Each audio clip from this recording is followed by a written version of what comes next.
information in our quarterly letters, and we will email them back to you. So that's what that sign-up sheet is for. Okay. Also, since we have a couple of minutes yet,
$25 at 7 p.m. We have the roving galleries. You know, right now we have the food, of course, and the food thing is just incredible here. But next month, Clyde Butcher exhibit is coming. It's going to be August, September, October, and Clyde Butcher is coming in September. Those of you that know who he is, it's an incredible coup.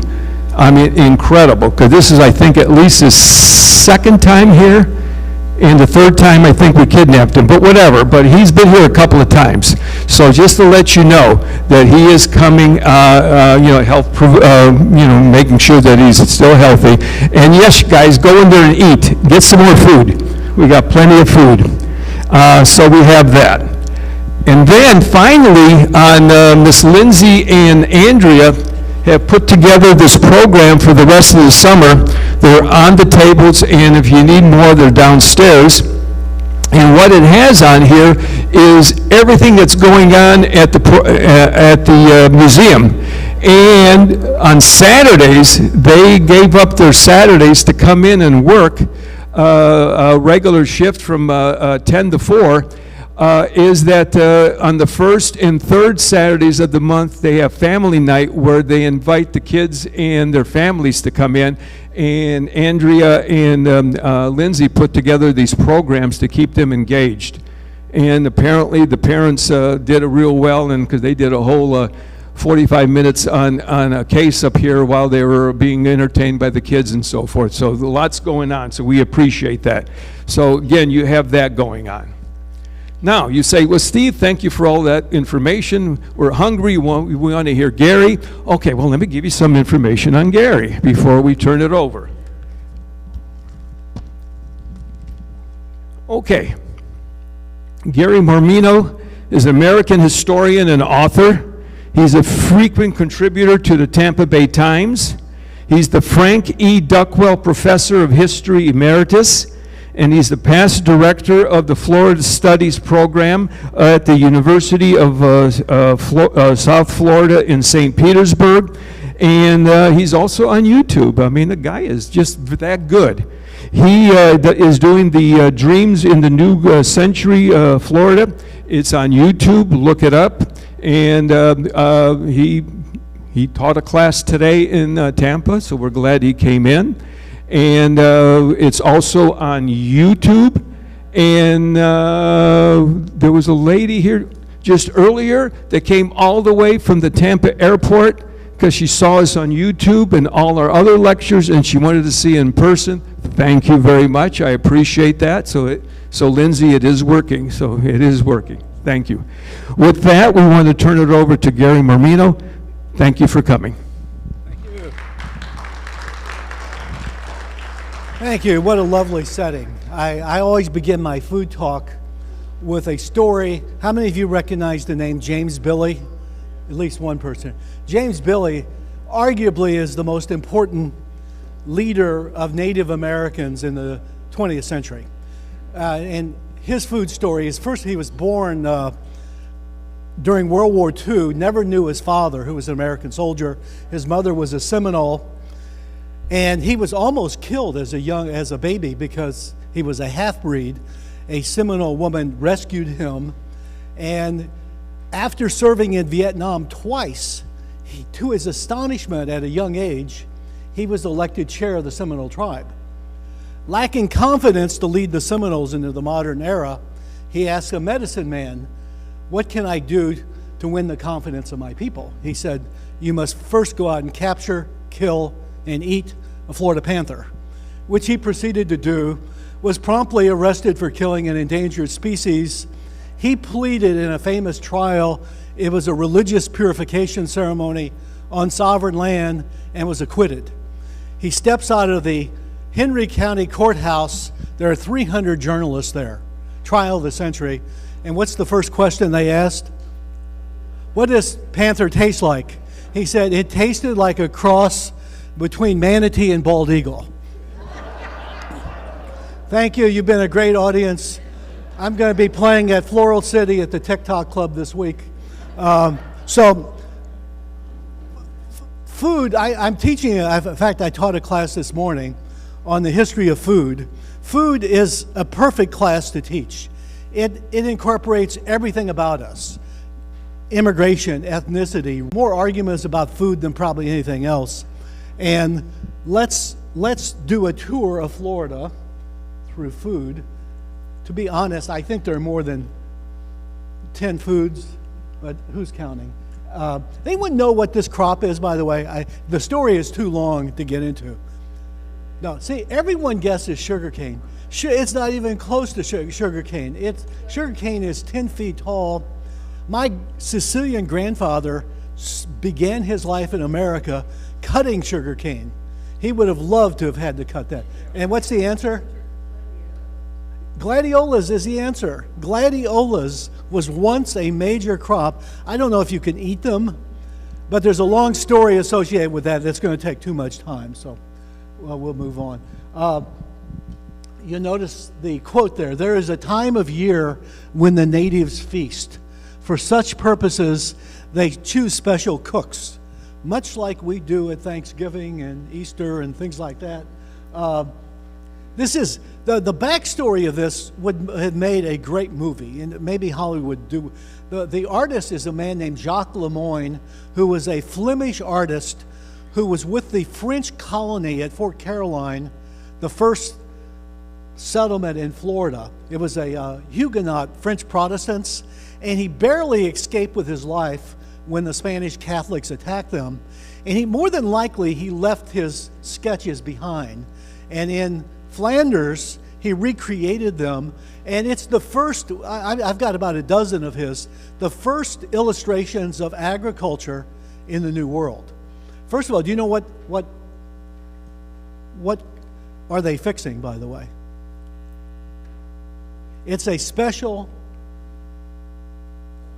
substance called the black drink. Anyone know what the black drink is?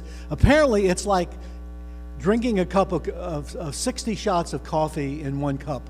It's highly caffeinated. It's growing around here. It's from the plant we call, not sure what we call, the Latin name is Ilex vomitorium, which tells you a lot about it. And what it's from the Yaupon holly tree. But you don't drink the berries, you drink the leaves. You crush the leaves up like tea. It's often called Florida's black tea. And when you drink it, again, it's an incredible caffeine rush. You generally throw up, but then you have incredible power. So people use this before battle, perhaps first nights, I don't know. But it's become very popular. You can buy the tea in stores now. And that's the Yaupon holly. It's with the red berries, kind of the Christmas berry tree in Florida. I see where there's, this is also growing around here. This is, I used to have, the Latin name is,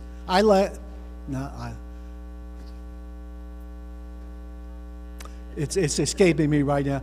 But the crop resembles a planting you often see, an ornamental, and it has a very gnarled root that goes deep.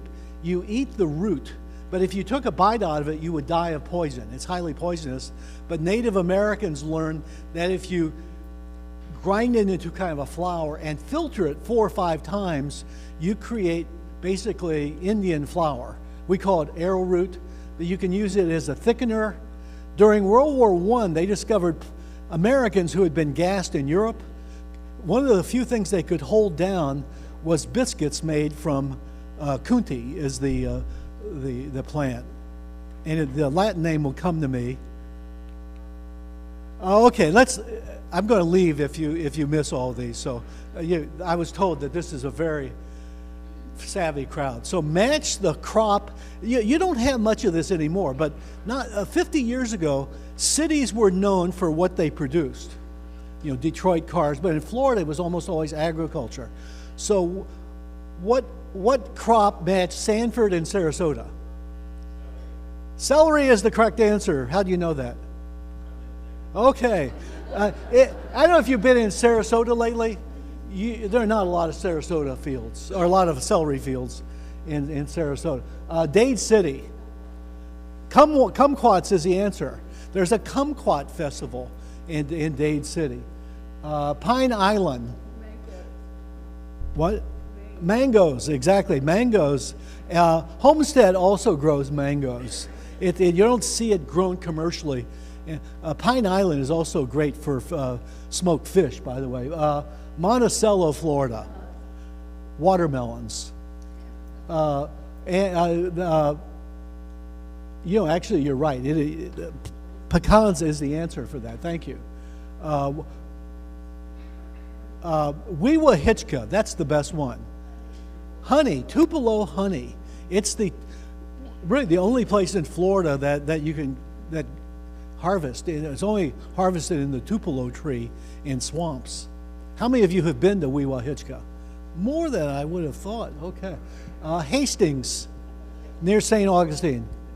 Potatoes is the answer. Henry Flagler, this was a company town, and he needed vegetables and fruits for his hotels. So Hastings is totally dedicated to potatoes. LaBelle. swamp cabbage. LaBelle is the swamp cabbage. Who made the swamp cabbage tonight? Yeah, it was good, by the way. That was going to be my test. Swamp cabbage is from the heart of the cabbage palm tree, the state tree of Florida. Did you harvest this legally? Would someone call the police? You could only use it on your own property. They also use the fronds in what? Cuban bread, exactly. And they're having a hard time. There apparently is one guy in Tampa who supplies the front. I've got a slide of this later. I'll talk about this. Pompano Beach, hard to imagine. The nickname of the Pompano. How many of you have been to Pompano Beach lately? It was once known for green beans, not so much anymore. The nickname of the high school athletic team was the Pompano Beach Bean Pickers. This is it, Ruskin and Immokalee tomatoes.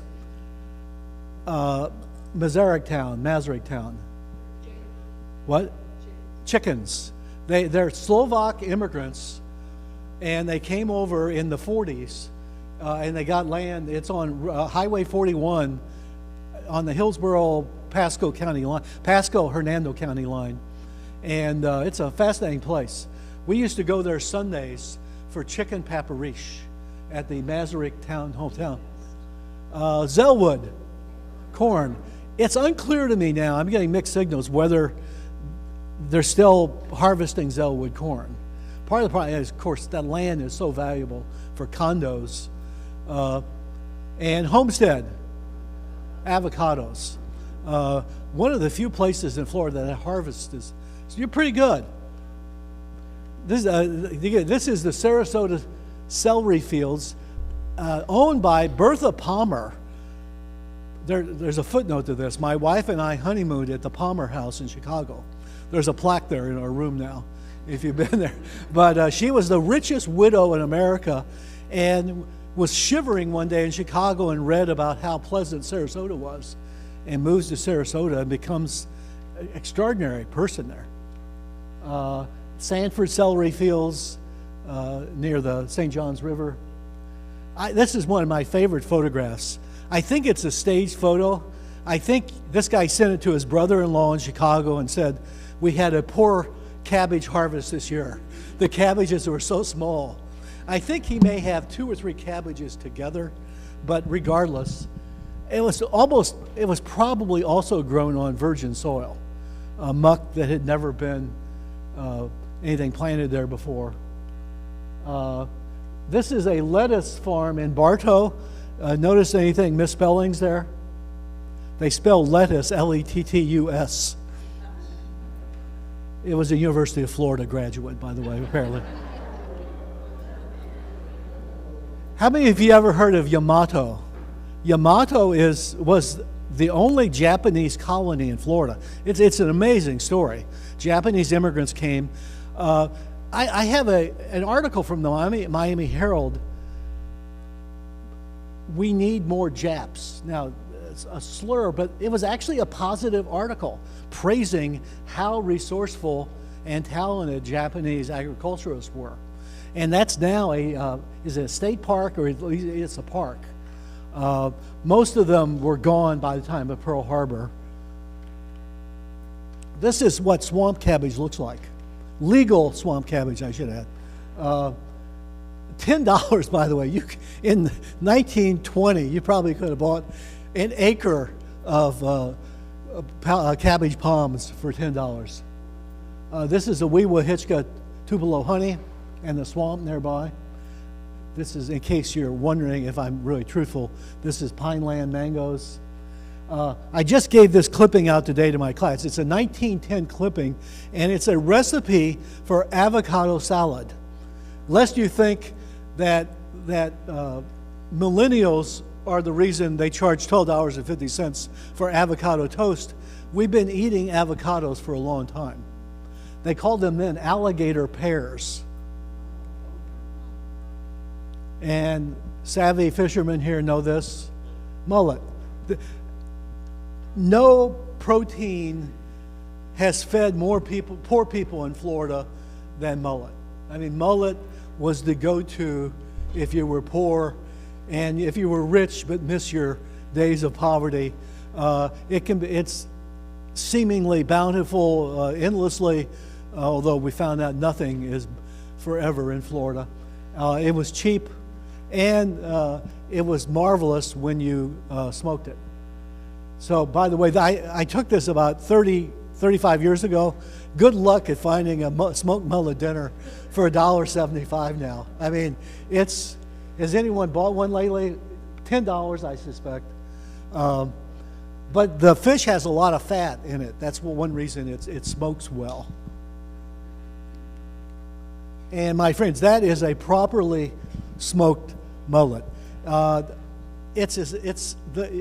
think you're using the dark arts. Endless debates. What's the proper wood? Oak, hickory, or what do the old-time Floridians use? Bay, but also it's related to bay.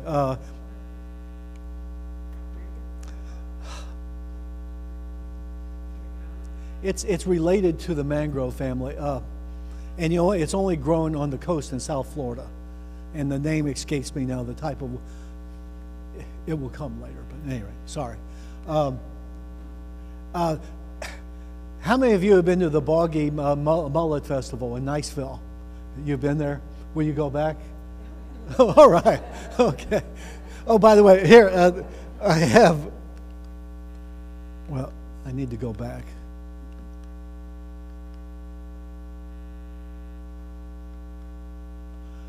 In the 1960s, the Mullet Council in Florida concluded our product has an identity issue, that it's only for poor people. We need to elevate, and we think maybe the reason is the name mullet. So for 1 year, actually the state legislature passed a bill that mullet would be known as Lisa, which is Portuguese name for mullet, and it was a disaster. I mean, it's like Coke Classic. It's just not a good idea to mess with classics. How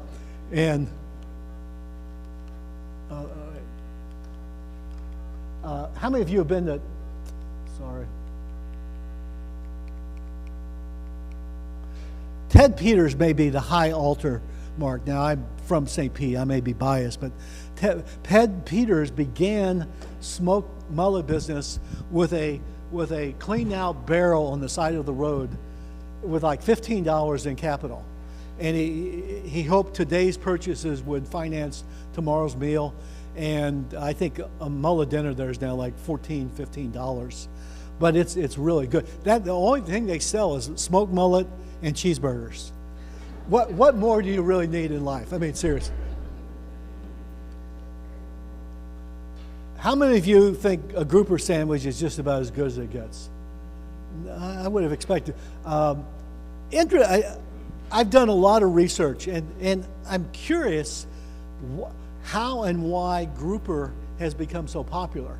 Because, and this will show you how nerdy I am, I'm reading the 1917 microfilm of the St. Petersburg Times. How lonely do you have to be? And I run upon this extraordinary article with the title, it's in the editorial page, Eat Grouper, which is an unusual place and title. And the article reads, so what's your takeaway from this? I'll read it. In St. Petersburg, there's one way to beat the high cost of living. That way is to eat grouper and grits. I should add, by the way, I've never seen this on a menu, and I don't think it would be very good. I think the grouper would come out overcooked, but let's continue. The two G's will be made palatable and can be cooked in enough varieties of way to keep them from destroying appetites. Residents of St. Petersburg know all about grits. They really don't. It's the most un-southern city I've ever lived in. But in 1917, it was a southern city. The residents here either scorn grouper either as a sporting fish or for food. I don't know if you've looked at the price in St. Petersburg. The price of black grouper fillets are $20 a pound. That's a steep price to be scorned. But it says, for the first time in the history of St. Petersburg, 1917, grouper has found the market this winter. In the fish markets all over the city, grouper has been sold regularly. Grouper used to be so despised that the fish houses would not buy it. They could find no market for it. Thousands of pounds of grouper have been thrown away each week. And it says, in reality, grouper, if properly cooked, is a fine fish. Wow, that's interesting. And does anyone have a conclusion of this? I have a theory why grouper has become the go-to fish, particularly for a sandwich. And I think it's pretty simple. What? Well, no, grouper is still rather plentiful. Right, that's true. Now, my theory is, if you go back 1950 and you went to a fine restaurant, the best fish choices would have been the most popular, pompano at the top. When's the last time you've seen pompano on the menu? Red snapper, kingfish, mackerel, things like that. And they were all overfished. And whereas grouper, the beautiful thing about grouper, but also the goofiest thing, it's really not very fishy tasting. I mean, but don't you want your fish to taste? And if you think about it, so you fry it, you put it on a bun with tartar sauce, tomato, lettuce. Is the grouper the driving flavor of that? But it's really good on fish sandwiches.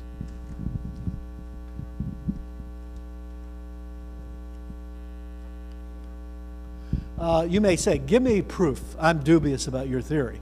Well, this is the 1940 fish ad in the Miami Herald. It's fascinating, by the way. You can see up here, lobster meat, 45 cents a pound. That's the most expensive thing.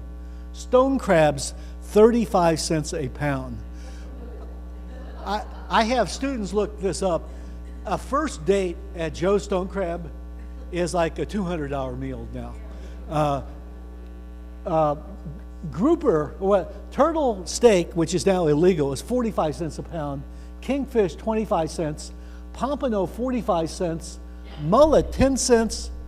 Grouper, 10 cents. Grouper and mullet were selling at the same price in 1950. I mean, what an interesting change. This is 1953. Grouper is not even on the seafood menu. It's a mullet, 19 cents a pound. Green turtle steak, now illegal. Oysters, 75 cents a pint. What oysters would be $15, $20 a pint, or am I lowballing it now? Lowballing it, okay. And the best photograph I ever took in my life, this was my go-to fishing guide and resource. Buster Agliano, the last fishmonger of Ybor City. Buster is the one who gave his theory on why grouper is now popular. The second most celebrated but lowly food source in Florida was oysters. Oysters were historically incredibly cheap. Lots of protein, lots of flavor. I mean, and this is an Indian mound in Volusia County. Most of that is made from oyster shells and a little dirt.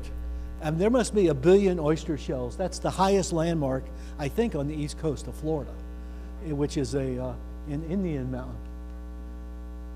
Manly men harvested oysters. I mean, not everyone can handle a tong. I also have a slideshow, the 10 worst jobs in Florida history, and I think being an oyster shucker would have been debatable in that. I mean, first, if you did die, you'd be cutting yourself and infections. But what a bad job. Also, there are parables about teaching food history, and you're seeing it before our eyes. I mean, our lives. When we were children, oysters were plentiful, and by today, I mean, oysters are only harvested in a few areas in Florida. The price is incredible. Appalachia oyster industry is threatened by the lack of water. Fulton County essentially is using all the water of the Chattahoochee River. And the Flint also is way down. But by 1945, this is one of the first examples. If you eat an oyster, it may kill you. St. Petersburg and Tampa were dumping all of its sewage in the Gulf of Mexico. Now, there will be consequences, and that's one such consequence. This, I think, is if you wanted a single parable about modern Florida history and food and how we've really screwed things up. How many of you have been to Ozona? Ozona's kind of an interesting place, North Pinellas County. By the 50s, even maybe early 60s, it was one of the last places where middle class could live on the water. This reporter went out and interviewed people there, and he said, all I had to do is go out with a bucket into the bay in Gulf of Mexico. I could have dinner in 60 seconds. I'd have oysters, I'd have shrimp. And then they started dredging across St. Joseph Sound in Dunedin. And within a year, I'd go scoop my bucket and it would be muck, basically. And it killed all the sea life around there. But people got to live on the water, but there are consequences. The shrimp industry in Florida began in Fernandina, by the way. Kind of an interesting history. Stone crabs. Wouldn't you love to know the first person who looked at a stone crab and said, I bet that is an interesting animal to eat. And it's a weird animal. You don't eat the body, you eat the shell, and it's everything I just said, throw out, it's a renewable source because the stone crab will regenerate a claw. It's an expensive source. And this was taken at Chokoloskee Island, or Chokoloskee, if you want to say that. How many of you have eaten a Joe Stone Crab? It's an amazing place. I mean, everyone should go there once. It's one expensive tab. And by the way, look at the size of those lobsters. Those are freshwater lobsters, or not freshwater, Florida live lobsters. But look at the size of those. I mean, we caught anything like that recently? Green turtle steak used to be a specialty in Florida. Until the 60s, there are so many places in Florida named the Green Turtle Inn, Green Turtle Key, places. Don't get too close to those turtles. Those are going to the butcher. And conch. How many of you have eaten conch? It sounds more romantic in Italian. Anyone know the name for conch in Italian? Scungilli. Sei italiano? Italiana. Anche io. Excuse us. Dove è nata? Okay, all right, okay. Now, in English. I asked her what she was doing after the talk. Conch, though, has this creature. Has anyone here ever cleaned the conch? I've observed it.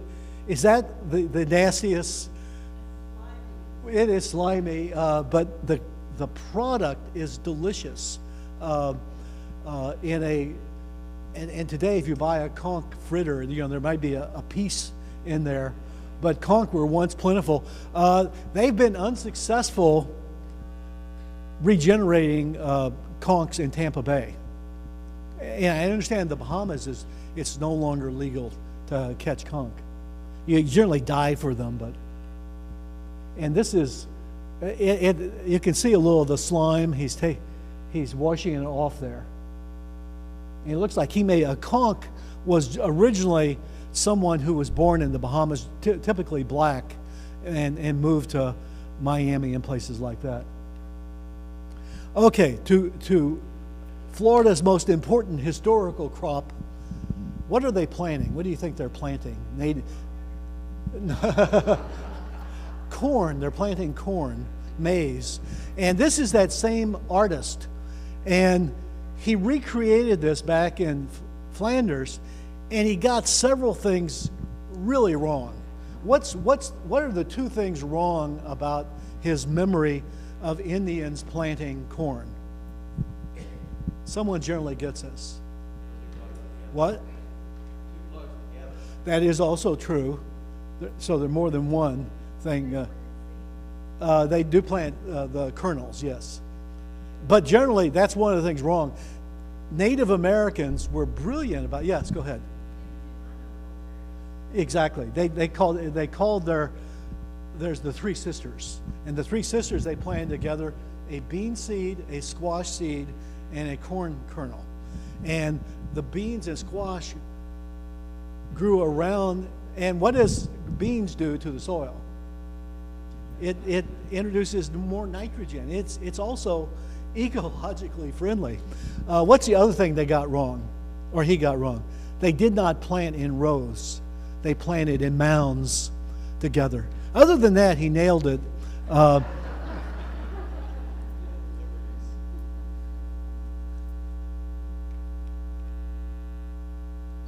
Now, okay, so we need to go back here. So, look at the hair.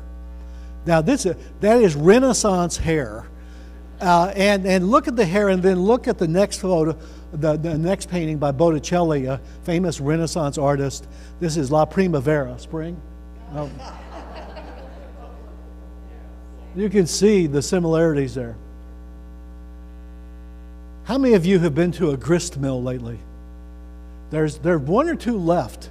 What's the place in Tallahassee that sells grits? Bradley Store. Get the sausage while you're there as well. But this was in Tampa. They're just tearing down this building in the last few months. That's a 4-ton or a 2-ton griststone that would have one underneath it, and it would grind the corn, sometimes for grits, sometimes for corn flour, and it churned out an amazing amount of corn flour every day, which told you how southern Florida was. I mean, grits is kind of the emblematic food. When's the last time you saw a grits fanner? This is fascinating. So this woman made grits fans, selling at the side of the road. And what you would do, you'd get your freshly ground grits, but it had some of the chaff in it. And what you would do is you'd toss it into the air, and the chaff would blow away. Remember, separating the wheat from the chaff. Brilliant, but simple. If I could go back to a time machine, I would love to interview Ethel Taylor. By the way, look at her forearms. She could be an Olympic shot putter. I mean, those are serious forearms. You probably don't want to get fresh with Ethel Taylor. How many of you know what crackling bread? What's the difference between crackling bread and cornbread? Cornbread was ubiquitous in particularly North Florida. What's crackling bread? Yeah, you use the pork rinds, that chicharrones. What's the word in English? Pork rinds, I guess. And that gives it a little flavor and consistency. And again, cornbread can be pretty boring by itself. Every granddaughter wanted to inherit her mother's cast iron pan that had been seasoned by 1,000 cornbreads. Now, this is not a doctored headline. That is a true headline. I love reading old newspapers, and apparently, what apparently happened, they got married. She had never cooked a meal, and she was a bread person, and he was biscuits. Yeah, and neither would compromise on this. So I mean, hey, part ways. Now this has anyone here ever eaten chitlin bread? It's a fascinating story I'll try to reduce it to its simplicity. A man by the name of D.B. McKay, a very famous, God, he was 5-time mayor of Tampa. He owned newspapers. But he remembered as a young man in the late 19th century, he and a friend went out hunting. And they came across a black preacher's home. And it was Sunday, the preacher was gone. So they opened the door to see if there was any food. And sure enough, there was a platter of chitlin bread. Everyone knows what chitterlings, okay. And he started crying. He said, my black mammy made this for me all the time. I haven't had this in like 40 years. And he left a very generous, he said he would probably make more money off his tip than the hat that went around the church that day. What's Georgia ice cream or Georgia sundae? Cornbread and buttermilk, which I don't know. I mean, it's a acquired taste.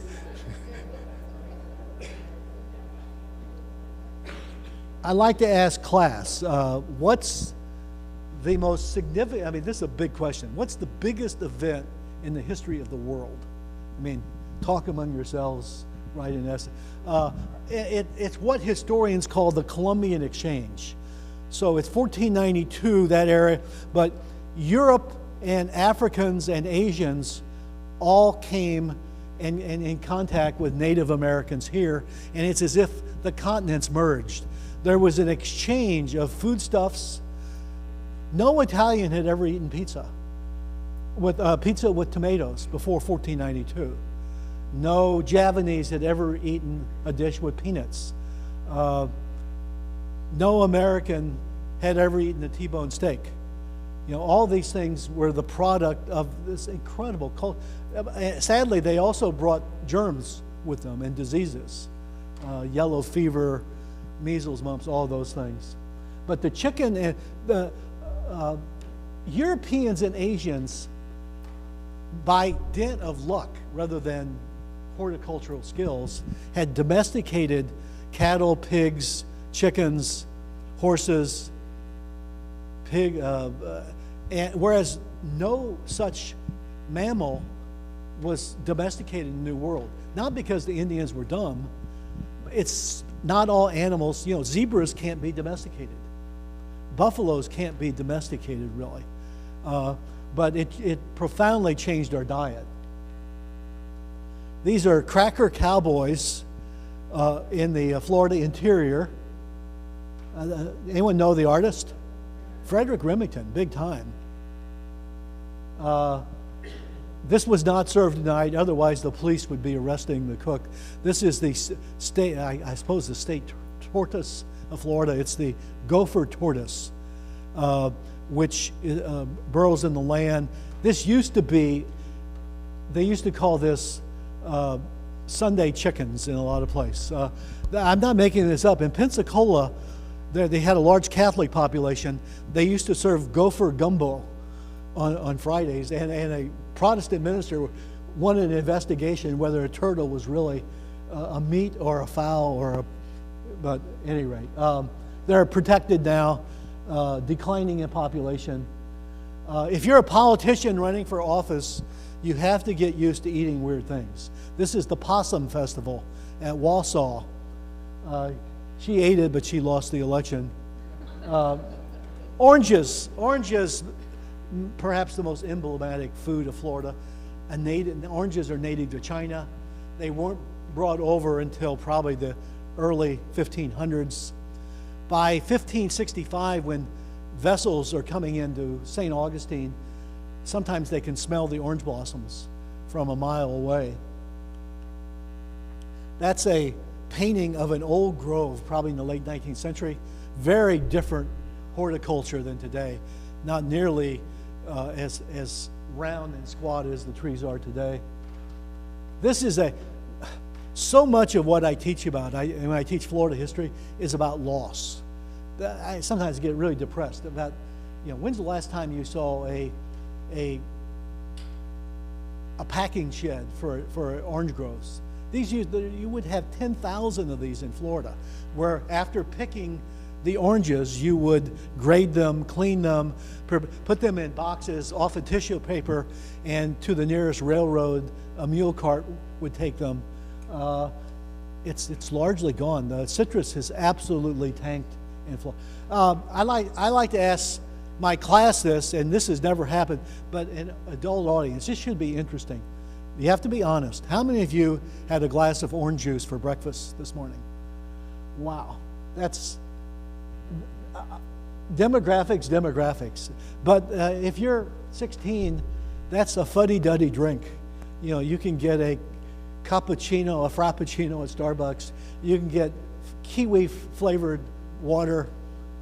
But it's two things. It's Citrus Grove are infected with this citrus greeting from China, and young kids don't like orange juice. They don't drink orange juice. Oranges have also given us some of the greatest, these are packing labels. I mean, who else romanticizes the hog, an Italian contadina from Capri, Cracker Girl. Isn't that fabulous? Sapsucker. When's the last time you saw a sapsucker romanticized? When's the last time you saw a sapsucker? Barbecue is maybe Florida, of all the states, has a greater lock on barbecue than Georgia, Texas. The word barbacoa is a Spanish, it's actually an Indian word that the Spanish adopted to barbacoa. And we've got it wrong, but that's also the same artist. Some interesting proteins atop that grill. But a barbacoa, is not the process of cooking, it's the grates that run across the top. And we tend to misuse the word. Barbecue is not a verb. Grilling is what we typically do. Barbecuing is low and slow. The noun. Every politician would have a barbecue fundraiser. And the black pit boss, there must be a ton or more of pork and beef in there. This is the governor of Florida, Fuller Warren on the left, who looks like he hasn't missed many meals, by the way. But my wife and I were coming out of North Carolina. We were in South Carolina once, and we had just read this piece about the best barbecue in America in Hemingway, South Carolina. And we went and took this picture. First of all, it's one of the few places anymore that does whole hog barbecue. It is so laborious, so time consuming, it's just not practical. He still does it. He was awarded a James Beard Award, by the way. And he was also serving fresh fried chicharrones. Look at this. This is 1936 Miami with a barbecue joint there. Although I'm not sure Miami is known for great barbecue. So getting back to the food crisis with the Cuban bread. First of all, don't you love the guy's mustache and the hat? So Cuban bread, when it came to Tampa, in Tampa, Cuban bread and Miami Cuban bread are very different. But in Tampa, both places, when the dough is wet, you put a sable palm leaf, a frond, across. And there's a big debate why you do this. No one believes it enhances the flavor of the bread. One theory is that it's tantamount to cutting grooves in the bread to let the steam out, and you get a better crust. An old Cuban baker told me that if you put in the fronds are wet when they're put in the oven, and he could tell by the color how brown the palm frond was when the bread was ready to take out. He said the thermometers were always inaccurate. But the point is now, the single person who supplies all the bakeries in Tampa and area with palm frond said, I'm retiring. And first of all, any of you want to do that kind of work? First, it's dangerous work, and it's not exactly romantic work. Latin foods. Ybor City, Miami have had enormous influence. The Cubans call black beans and rice moros y cristianos, Moors and Christians, the fun of food. When done well, I mean, that is a spectacular soup. You can see the palm frond there better. Tostones is mashed plantains, but if company is coming, you don't want to just give them a serving. You put them in round coasters, and it makes it a little more formal. I would definitely not take your first date eating crab enchilada. It is how many of you have ever eaten it? It may be the messiest dish. It's basically spaghetti with fresh crabs, and the crab has tomato all over it. I mean, it is, but it's also one of the most delicious meals imaginable. Flan, when done well, is there anything better? The problem is it's not done nearly as well as it should be. If I could go back in a time machine, I would interview that guy. I mean, think of the stories he would have had in 1938 drinking his Cafe Solo at this little cafe in Key West. Wow. This is a fun slide. This is Key West, 1945. And you'll notice it says American and Spanish excellent coffee. Why would you? I don't know. I spent a lot of time in Spain. I have no idea what Spanish coffee is. They really meant Cuban coffee, but why would you call it Spanish coffee? It sounds more elegant, and you could probably charge a nickel more. You know, it's continental. The best part, though, is, can you see this? On our way, turtle burger sandwich. You could get a turtle burger in Key West in 1945. There have been some iconic Spanish restaurants. If you were here prior, I think, to the 1990s, Tampa must have had a half a dozen where the waiters were all Spanish and about 70 years old, and you'd order broiled pompano, and they'd come out with a knife and a fork and take the backbone out and then reassemble it. Good luck doing that for the first time. They're almost all gone. Only the Columbia is left. All the others are gone. It's just too expensive. Now, interesting, I should have posed this with a question. What is the most iconic soup of Ybor City? And most people would, all right, let me rephrase the question. What soup would you assume would be the most iconic soup in a hot, humid, muggy environment? Gazpacho. Because you never saw gazpacho on the menu until like 1990.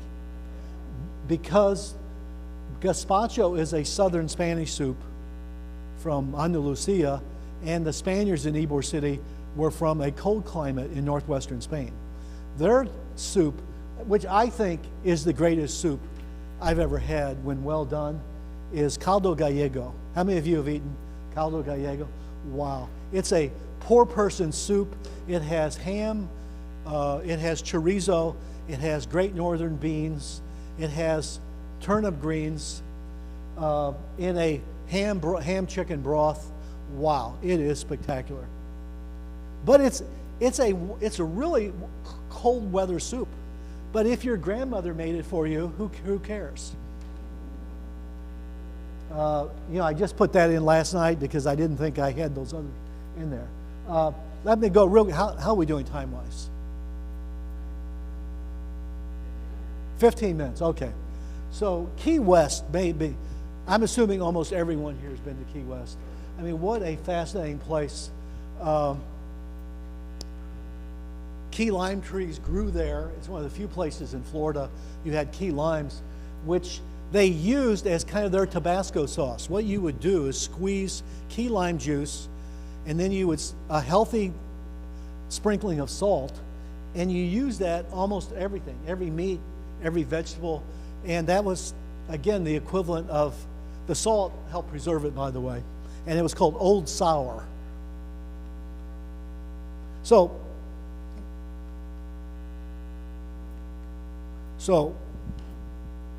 to me, one of the great riddles is, how did key lime pie evolve?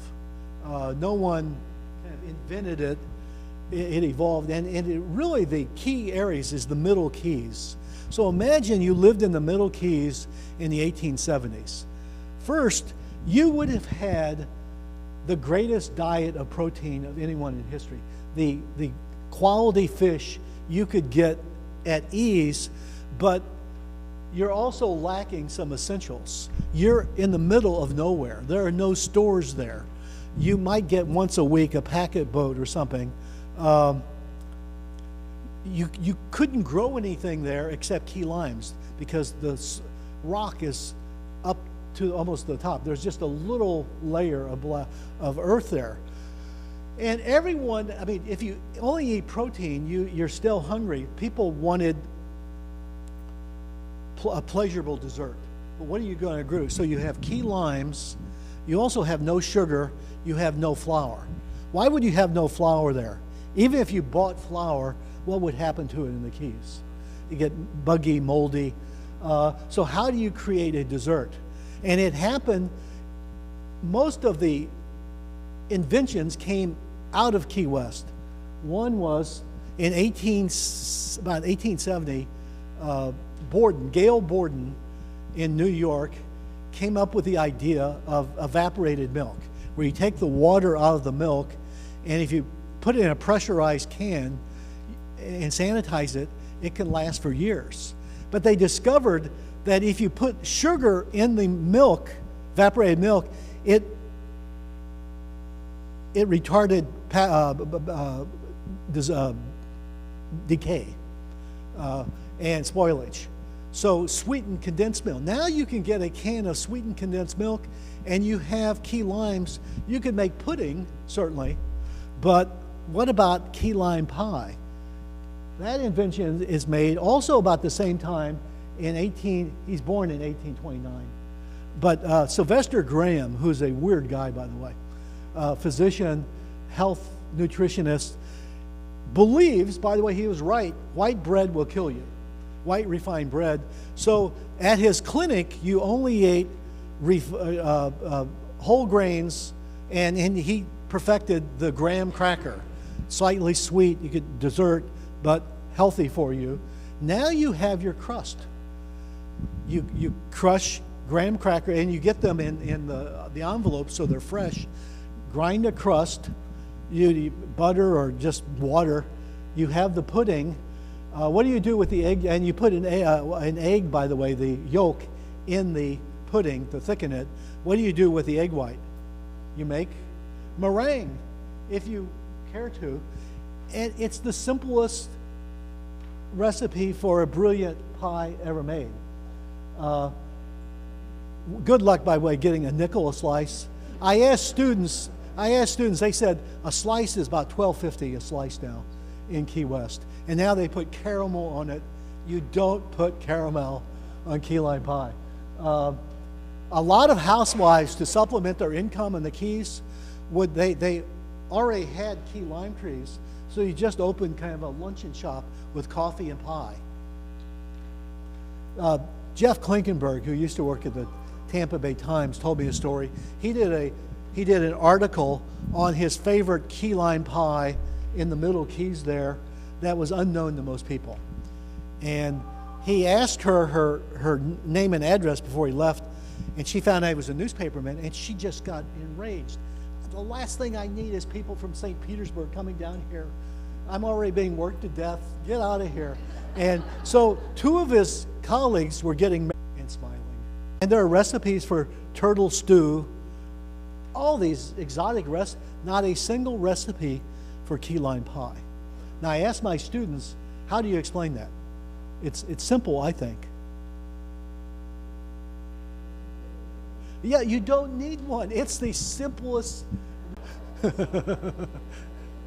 Anyway, yes. Just a comment. Yeah. About cock. I spent a lot of time in the islands. Yes. They say it's an aphrodisiac. In a way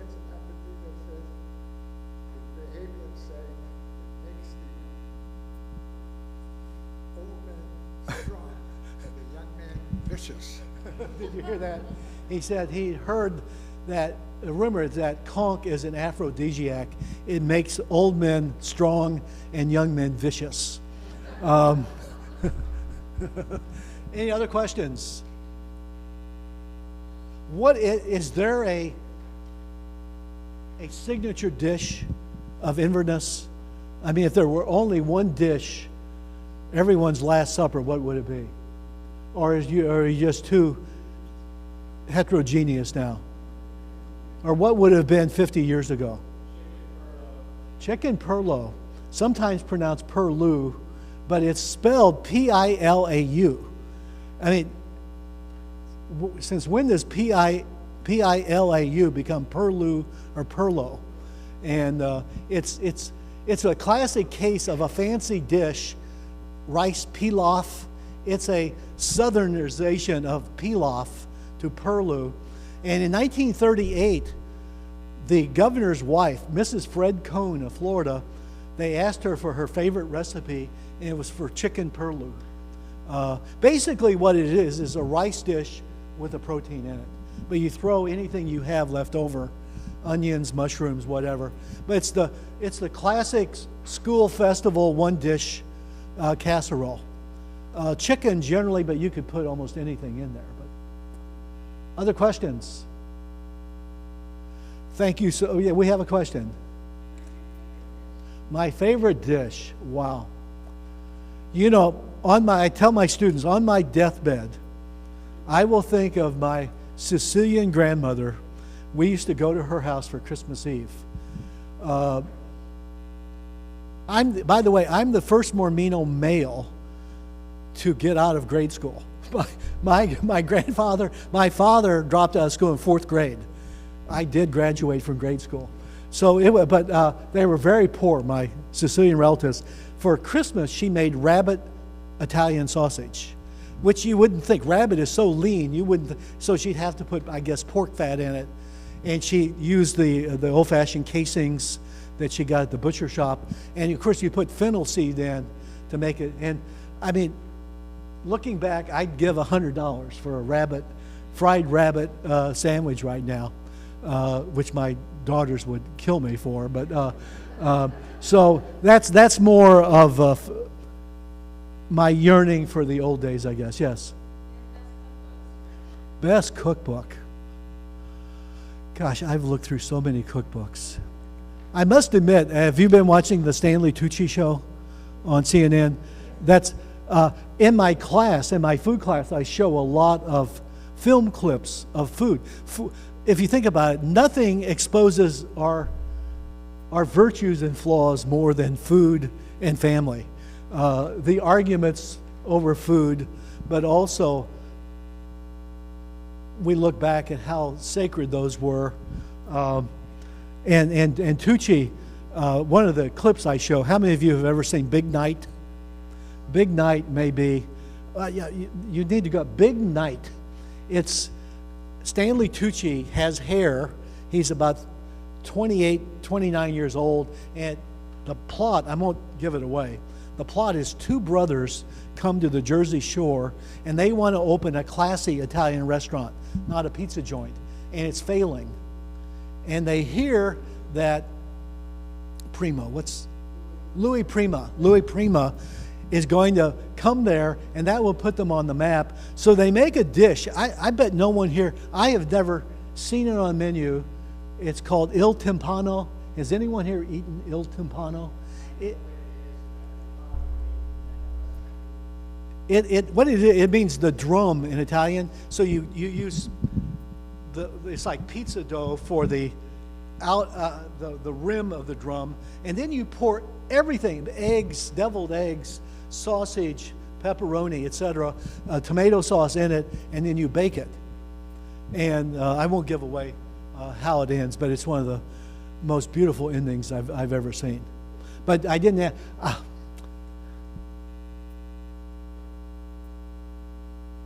I think I would probably go a really dumb answer, but I inherited my mother's cookbook she got when she was married in 1945, the Betty Crocker cookbook. by the way. And I mean, it's, everything you'd want to know. Yes, question.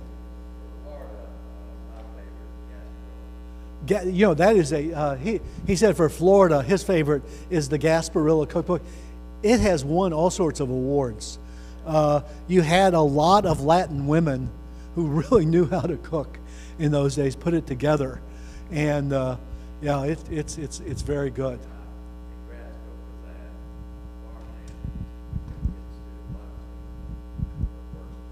Uh-huh.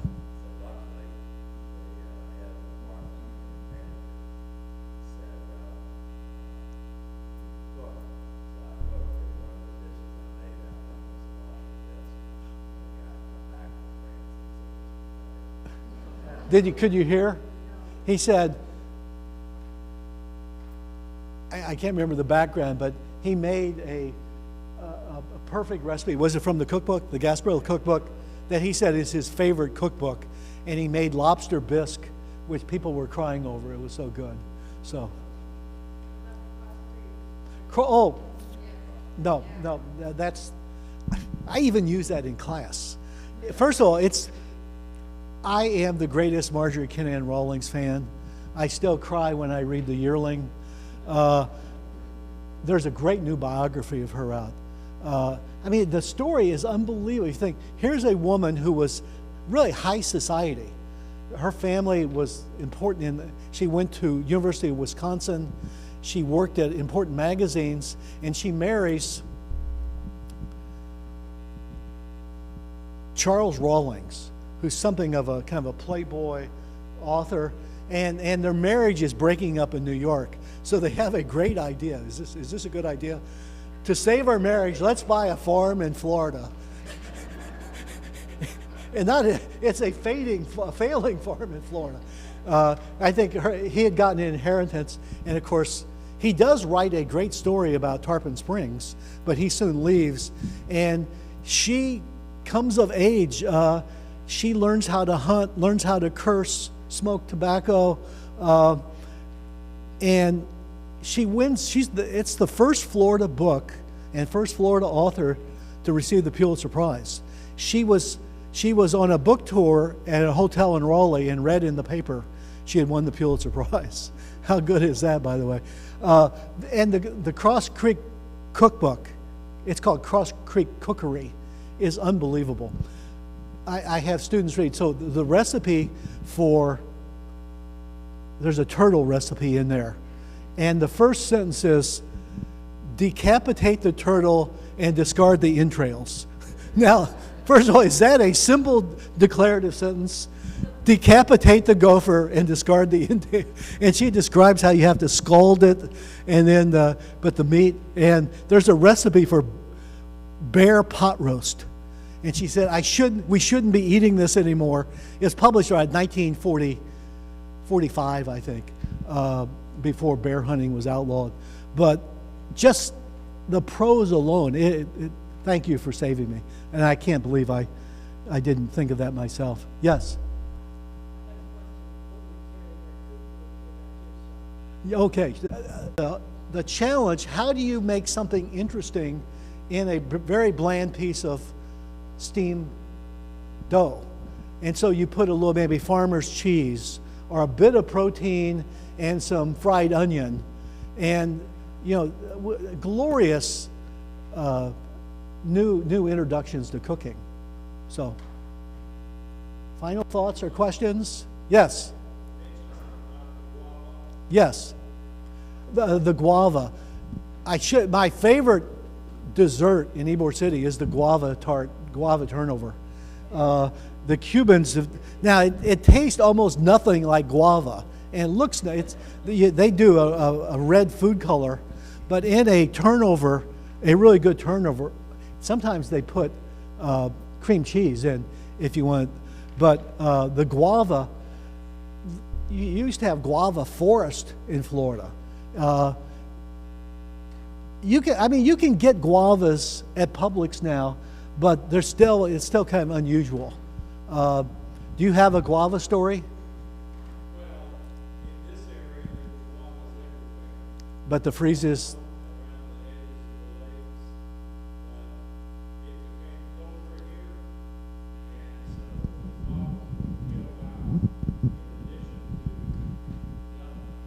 Yes.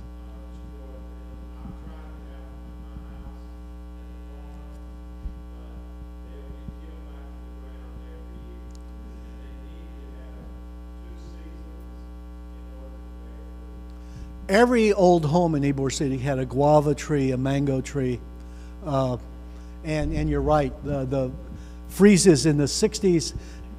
On the other hand, I'm in St. Petersburg. The last hard freeze in St. Petersburg was 1989. The 80s had 4 hard freezes in Florida. It pretty much wiped out the citrus crop north of Interstate 4. And most of the citrus is now south of Polk County in there. But guavas are pretty specialized. But wow, what flavor. Thank you so much for coming tonight. A very learned audience. Thanks for challenging me.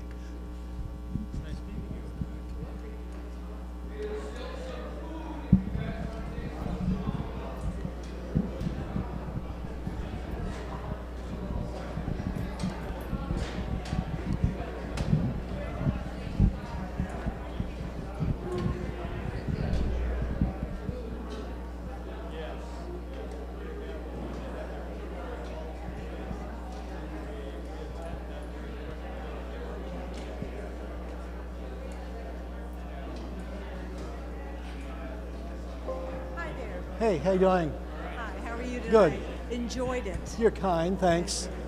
I'm a Florida native, like a lot, most of us are. Born where? Actually from Miami. My great grandfather was Henry Flagler's lawyer. Whoa. What Before was his name? he became a judge, Judge Worley. He was Okay, yes.